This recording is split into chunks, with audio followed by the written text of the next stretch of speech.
Ruby এই যে Madhyamik test paper 2025 set number 14। প্রথমেরটা অ্যান্সার হচ্ছে 100/x টাকা, দুইয়েরটা a+c = 0, তিনেরটা 2.5 সেমি, চারেরটা হচ্ছে 4, পাঁচেরটা πr × l + r/4, ছয়েরটা হচ্ছে 3 × xi - a। 6 নম্বর অ্যান্সারটা হবে এইটা, sigma i wants to 3 xi - 3a। এই অঙ্ক অনেকবার করিয়েছি। দুইয়ের দাগের 1 উত্তমন্য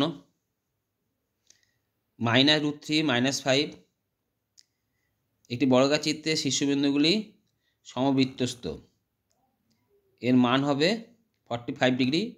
এটি নিরেট অর্ধগোলকের তল সংখ্যা 3টে, ক্রমবিচ্যুত পদ্ধতিতে বিন্যস্ত দুটো তিনটে ভুল বললাম।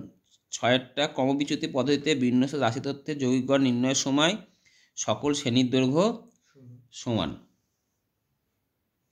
তোমাদের বইয়ে লেখা আছে সকল শ্রেণী দৈর্ঘ্য অসমান হলে যৌগিক গড় নির্ণয়ের ক্ষেত্রে ক্রমবিচ্যুতি পদ্ধতি করা যাবে যদি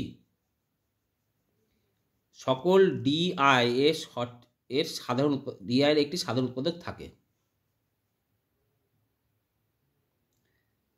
আর যদি শ্রেণী দৈর্ঘ্য সমান হয় তাহলে যৌগিক গড় নির্ণয়ের ক্ষেত্রে ক্রমবিচ্যুতি পদ্ধতি গণনা করা সহজ হবে।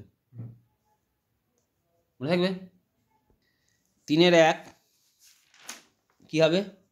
মিথ্যা, 2 সত্য, 3 মিথ্যা, 4 মিথ্যা,